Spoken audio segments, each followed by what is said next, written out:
Hello, everyone, and welcome to part 4 of this week's Look Finance SEQFC Preview Show. With thanks to Vilic Law, I'm Darren Lutton, and it's the Gold Coast Show. We've got all our experts in this week. We've got Mark Madge from Football Gold Coast. Good afternoon, sir. Hey, Darren, how are you? All right. Busy time of the year for you. Unbelievably busy. Packed schedule, everything coming up, junior grand finals, senior grand finals, fun and games. And tensions raised as well. Tensions raised. Me sitting in my car having to decide which way to turn the highway, but that's all right. No right way you'd want it.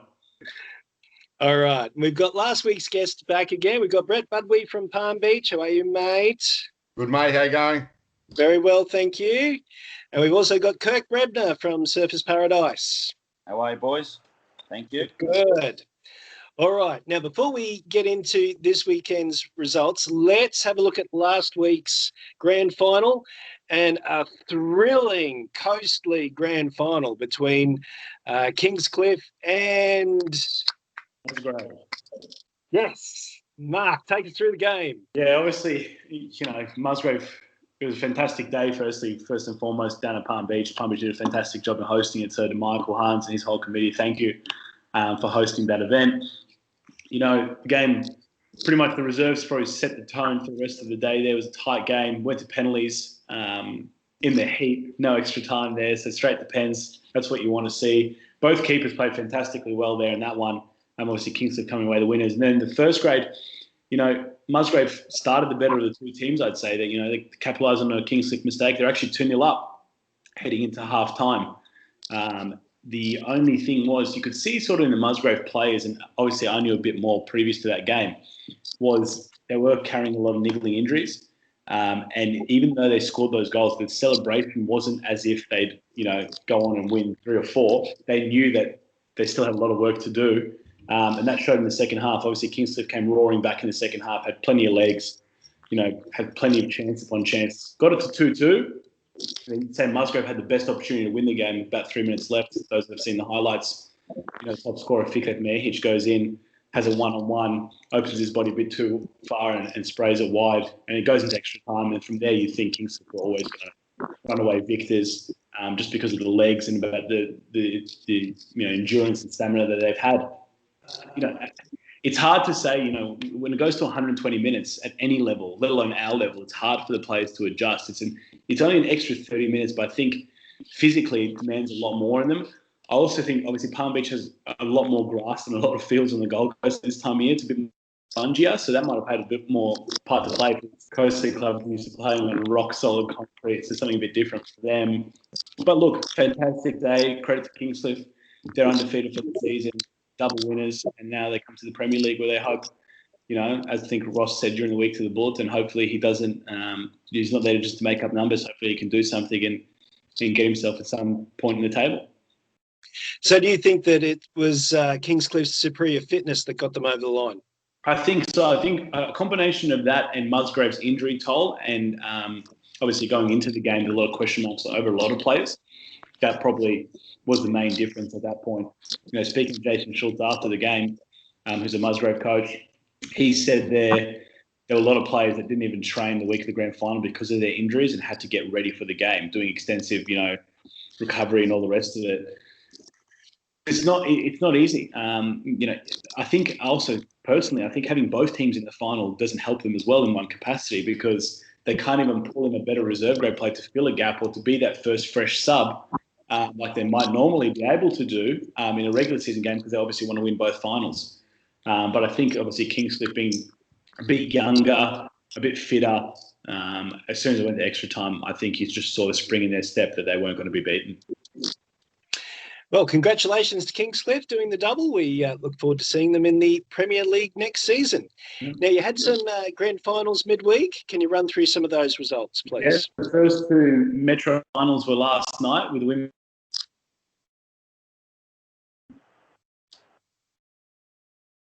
It's frozen.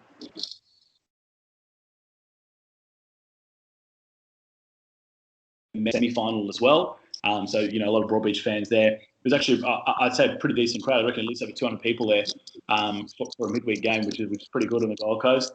And Broadbeach getting the job done there. Even though Musgrave won the league, Broadbeach just played really well on the night, capitalising their chances. And the other one, obviously, the women's Div 2. Div 2 South, I think. Yeah, no, Div 2 North, between Robina and Pacific Pines. I know it sounds stupid, Robina's a bit further south, but they have two teams. So this one was the North team. They ran out double winners, 3-0 victory there as well. So it's all fun and games now. All the finals start. Congratulations to those teams. All right, now let's get to it. The final weekend. The league can be won or lost on the results of this weekend. Brett, how's the feeling at the moment? You must be so buzzing with excitement. Yeah, mate, definitely. It's a situation I've not been in before as a coach. I was saying to my son the other night, it's going to be like a 90-minute roller coaster you can't get off. But, you pay $1,000 to be on that roller coaster. So we're looking forward to it. Been a good buzz around camp. We're full strength, so there'll be no excuses. But, we just get the job done from our end. And if surfers get the job done up there at Coomera, well, hats off to them. So. All right. Now, let's quickly just run through last weekend's results that got us into this situation. So Palm Beach, 5-2 victory over Nerang. Surfers Paradise, 2-0 over Burleigh Heads. Robina went 0, Coomera 2, and Broadbeach and Southport had a 2-2 draw. So, looking at the ladder going into this weekend, it's 1 point the difference. Surfers Paradise on 28, Palm Beach on 27. Kirk, you must be buzzing, mate. Oh, mate, we are absolutely buzzing. We are on fire for this game. This is what we want. You want to be there, the last game of the season. You want to be on top, and it's there to play for, mate. We are absolutely buzzing. The boys train their house down Tuesday. They'll train their house down tonight too. Mate, we're really looking forward to it. We can't worry about the result with Palmy and Robina. That's going to happen. Whatever happens. But yeah, I mean, what more can you ask for? Except the clear sunny day, and it's going to piss down the rain. Especially at Coomera. Apparently big thunderstorms at Coomera, Kirk. Hey, might be underwater. You might be like a forfeit from them. We'll take 3 points. No, we are really, honestly, boys, spoke to the boys after the game on Saturday, and they're just like, here we go. This is what we want. We want to be. It's a finals game for us. We don't know how Coomera is going to play, how they're going to take the game. But more likely they'll go for it as well. So, yeah, it's right up for it. We want to buzz in. This is a question to both of you. Have you made any attempts to sort of keep a lid on emotions, or are you just happy to just roll with it and take it into the game? Just take it into the game, I think. I mean, you can't get too far ahead of yourself, because if you get too far ahead and then all of a sudden you lose. I mean, we're having an organised, if we win per se, doing something after the game, it's just outcomes, see what happens. If the result goes our way, then the emotions, obviously, after that 90-minute whistle, that's when they come out, and that's when we'll be all. Then it's party time. At this stage, even though we are buzzing around the crowd, it's just keep it heads there, and we'll go after that. After that, it'll be fingers crossed. What about you, Brett? Yeah, look, for us, it's been pretty much a finals game every week now to try and keep up with Surfers Paradise. We've known that if we slip up, they're more than likely not going to. So it's been a finals game. We're pretty used to it. But in saying that, they're all pretty young. They're pretty take it on the chin. There's no anxiety anyway. So. All right. So let's have a look at the other matches before we focus on you two. Mark, Southport taking on Nerang. How do you see that going? I mean, the bigger game is probably in the reserves, as stupid as it sounds, because those two teams are in top 4 spots for the reserves. I think it's going to have to be something monumental to happen for Southport not to make the reserves after Surfers dropped points last week. So that's probably the bigger game. Those two are just playing realistically.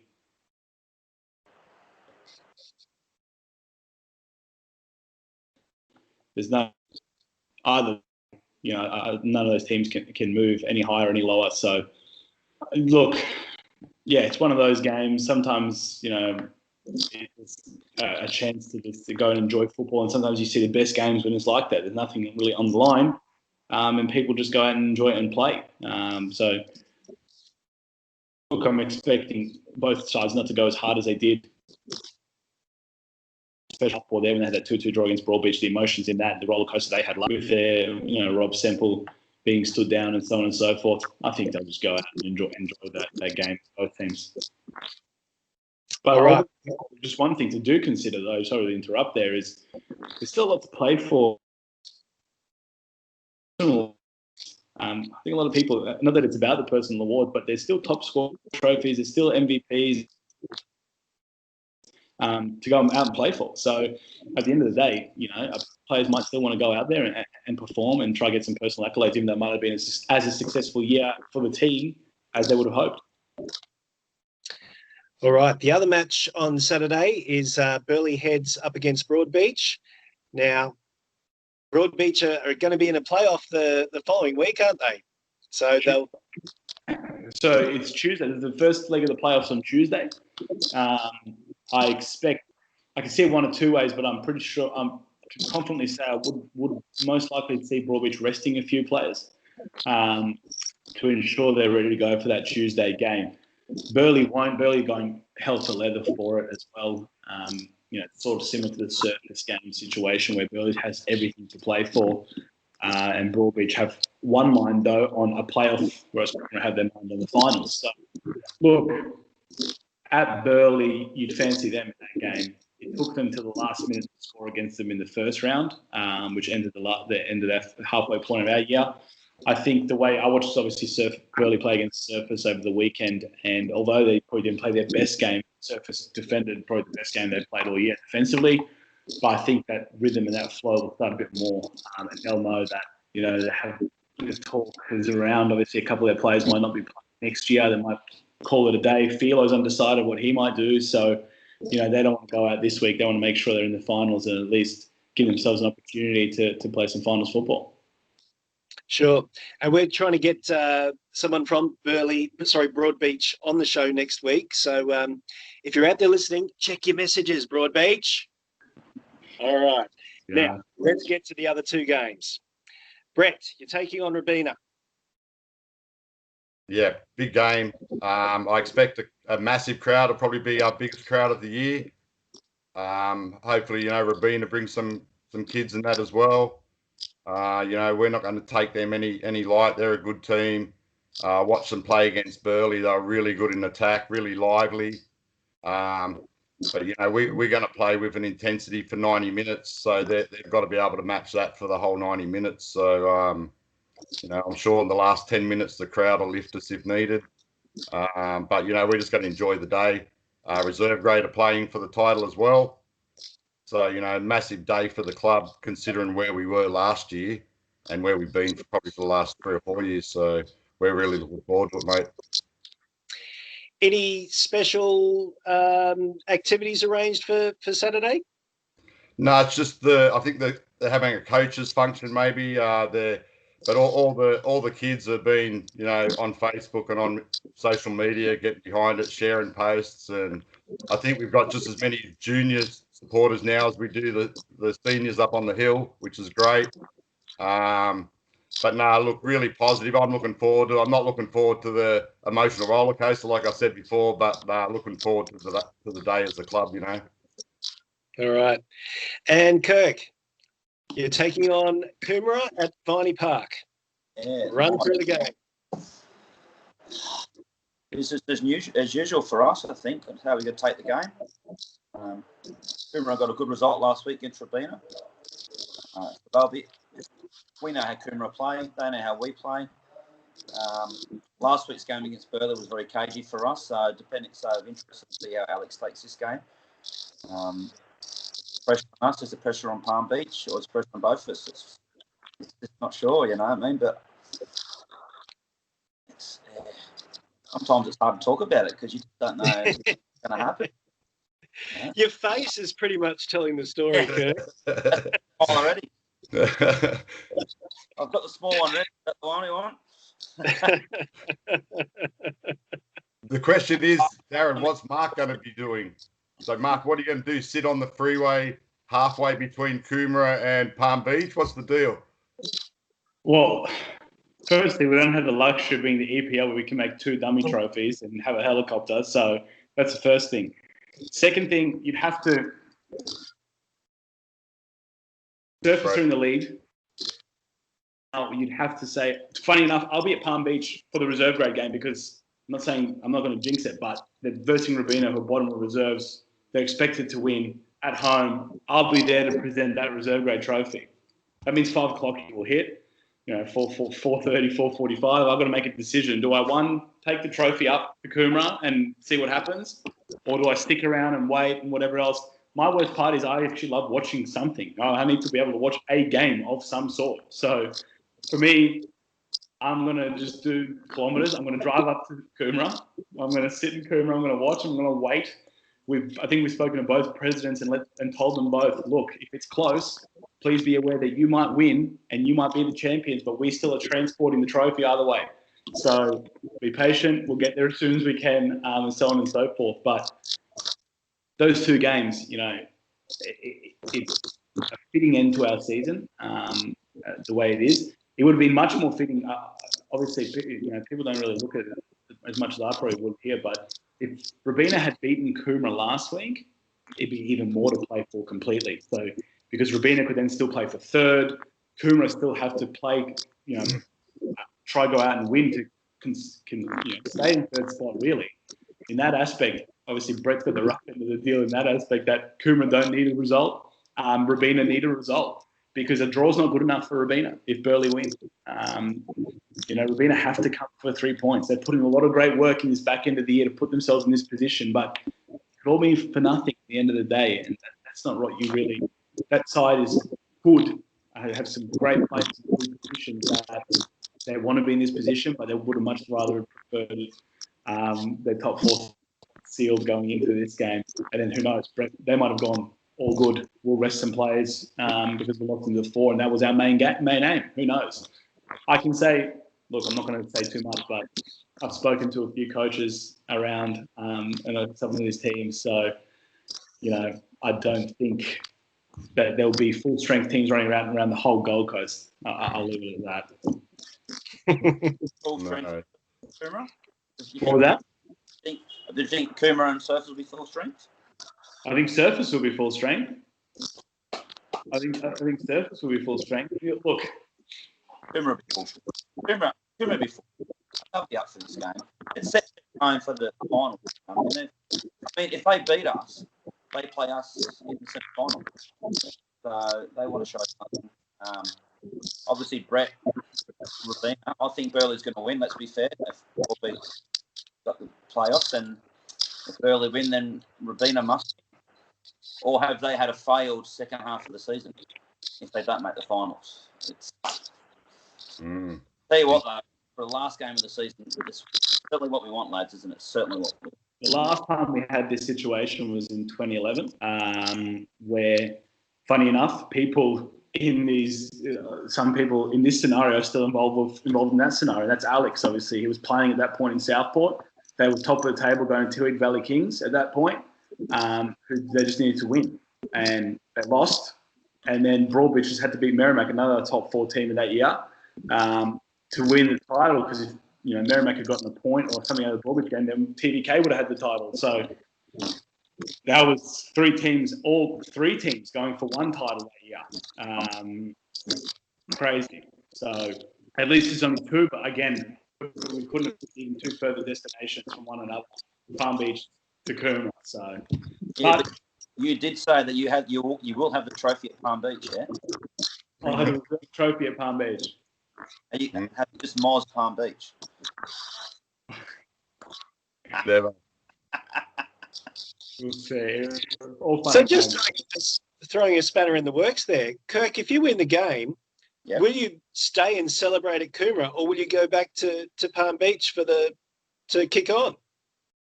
At Palm Beach. Why wouldn't I go Go back to Surface, you mean?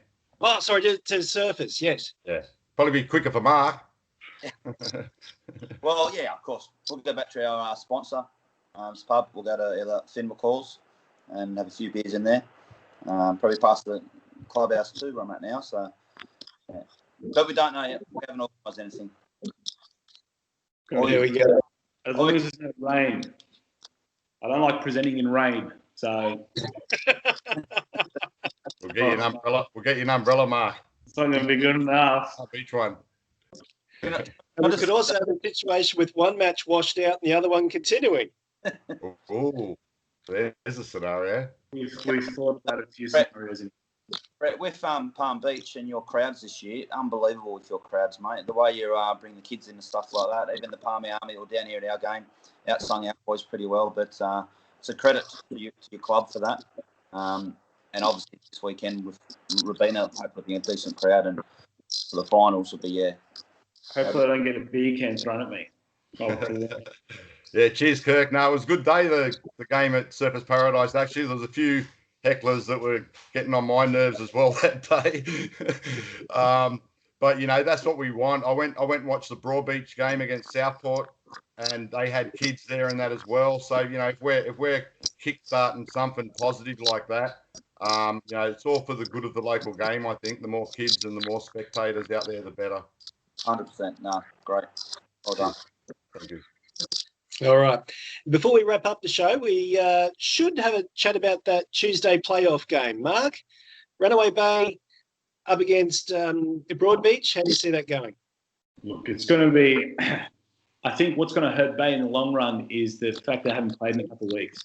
I think that a lot of people, it's that rest versus rust and all the rest. The biggest debate in sport, but in the role of Broadbeach, they had two good results so far. They had a draw against Coomera, had a draw against Southport, and they were 2-0 down.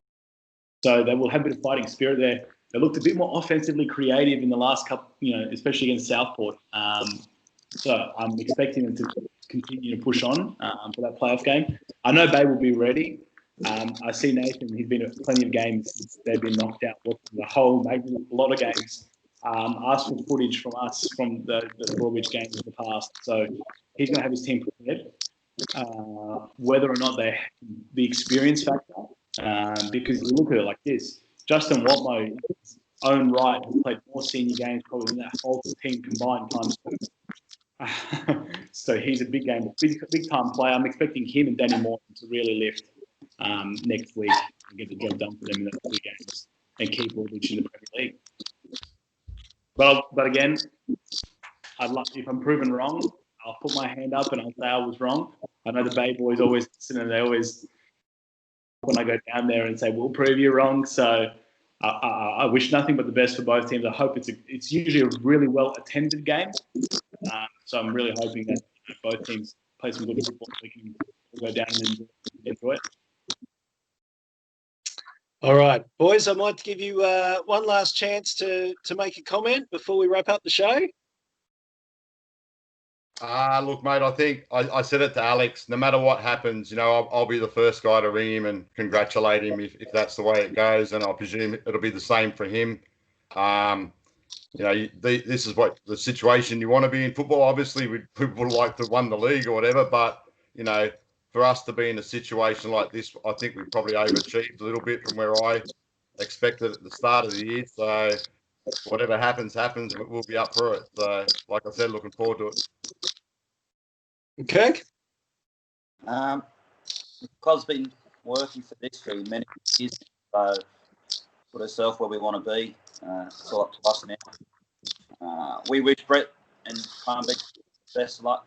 They've had a great season. It's been a great contest every time we've played them and in the league. So, but yeah, I'm just looking forward to hopefully getting what we deserve. You know what? I might just watch this show back and just with muted and just looking at your faces for the full 25 minutes or so. It's been a joy to watch. All right. Couple of little bits of housekeeping before we wrap up the show. Congratulations to Jackson Wedd from Tweedheads United for winning the SEQFC award for Coast League Player of the Year. We've sent him a certificate. We also are working on a prize for him as well. Now, I mention that because next week, the Gold Coast Premier League Player of the Year poll will be run as well. So get voting and Yes, we'll be in touch with all the clubs to get your nominations as well. So should be a lot of fun. All right, guys, we won't wrap up the show there. It's going to be a great weekend of football. Can't wait to find out all the results. Good luck to both teams. Enjoy every moment of it. And, yes, we'll wrap up the show there. So thanks, Brett. Thanks, mate. Thanks, Kirk. guys. Thanks, lads.